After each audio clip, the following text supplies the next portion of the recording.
Alright, so there's a few ways to go about mesh binding inside Blender. By mesh binding, I mean having the armature deform the mesh, alright, or the object that you want it to deform. Now, to help me demonstrate this, I've created a very simple scene, and if you'd like to follow along, simply open the supporting files 06 mesh binding start.blend, and you'll be presented with this armature, and also a few hidden objects that we're going to go through. All right, so the armature itself is at its raw state. If you look at the viewport display here, everything is checked off, so you can see the true colors of the bone. Now it's set to B bones because those are my favorite bones. All right, so the top bone is green because it has a constraint assigned to it. And as you can see here, it's a limit rotation constraint. And that's to limit the rotation in the x-axis of 90 degree each ways. All right, so if I rotate this, it's 90 degree on each ways. I simply press R and rotated that, and you should see that in the screencast keys here.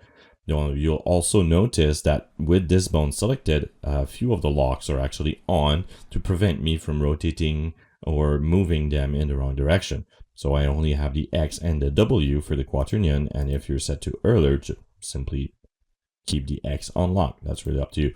Now, more on quaternion versus Euler later on in the course. Now, and also more on the constraint later in the course. So that's not the focus of this. All right, so we're going to put in front on, and also I have shapes already assigned to these bones as well as group colors. All right, so basically bone groups are defined here by adding groups and assigning colors to them and assigning selected bones to them. More on that later in the course.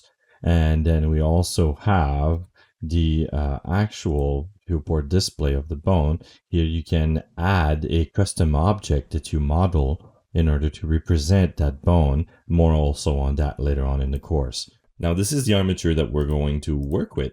And so what we want to do is we want to make a hinge joint. Now we do have a few objects here. We have a tube that we're going to use more as an organic object with vertex group as well as weight painting, but we're not going to start with this one. We also have a one mesh hinge joint that has a few modifiers on it, as well as a nice bevel. So it looks good. And then you could use that as a game example, if you will. And you will notice that the parts are actually not welded. All right.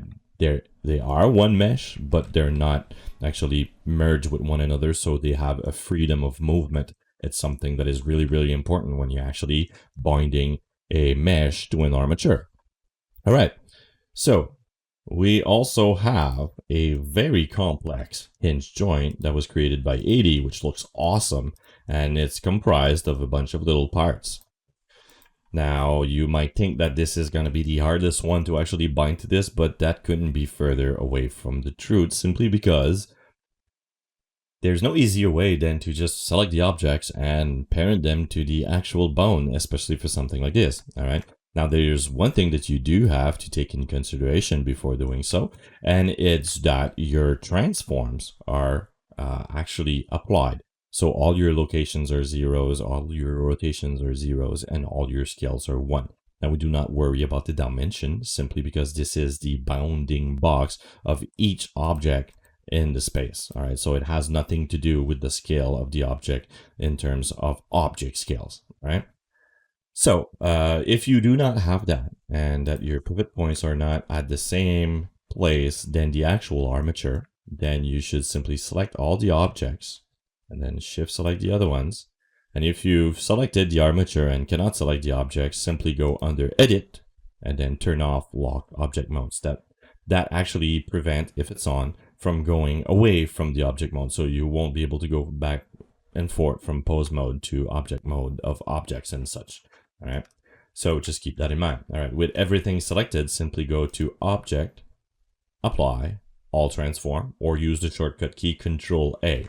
Control A, All Transform. And that will reset all the transform of your objects where they are in the world. And they will make sure that your pivot points are also at the dead center of the scene, where it's also the pivot point of the armature.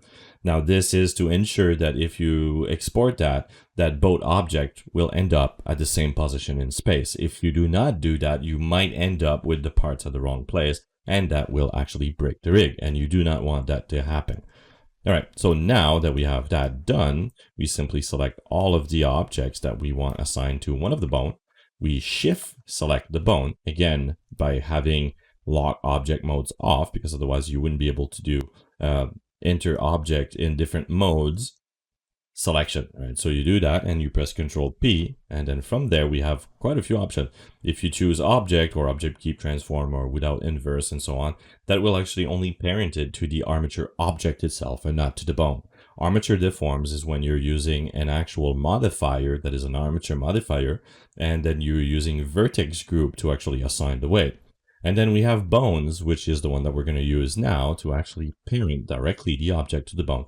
And relative, I'm not too sure. I've never really seen the difference between the two of them, so I just use bones. And in most cases, I've never had troubles with it. So, just use bones. And all right, so let's click on bone. All right, so now if I select this, as you can see, now it follows the bone. But the rest doesn't. So now we need to do the same thing with the rest of the object. So if I select the actual cylinder here and the base object, and I shift select the other bone and press Control P and select bone, then I should be able to do this. All right, it actually works now. It's all there. It's all parented to the rightful bone. And if you take a look here, if I select the object, make sure to go here. If you take a look at the relationship, you'll notice that these objects are directly parented to the actual bones. And same with this one, it shows the arm bone. All right, so that's that. So now let's take a look at the other example that I have that is a little bit different in terms of workflow.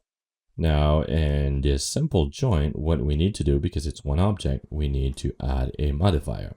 So if we go to the modifier panel and we go here and add an armature modifier, we actually need to bring it all the way to the top of the modifier stack. Simply because it's best to actually edit the armature at a lower vertex count, because it's easier to assign vertex group that way.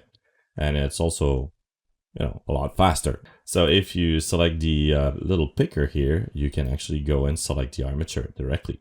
Right, and it already has the vertex group checked, and we can always use preserve volume, but on something like this won't actually make any difference. All right, just keep that in mind. We'll show what that does in a bit. All right, so let's actually go to the object data property panel here, and in the vertex group, let's actually create two vertex group.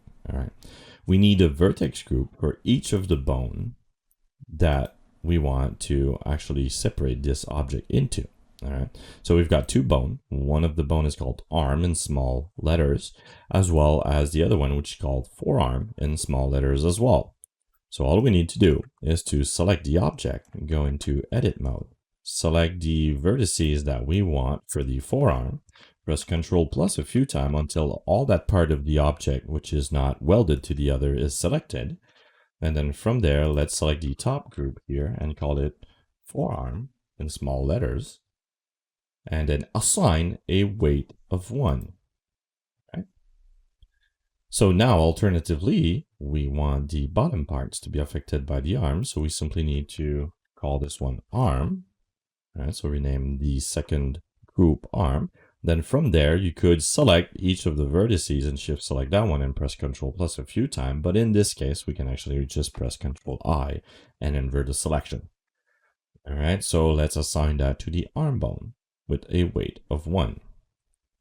All right, so now if I tab out of edit mode and select the actual armature, now it's moving and it's already bound to the rig.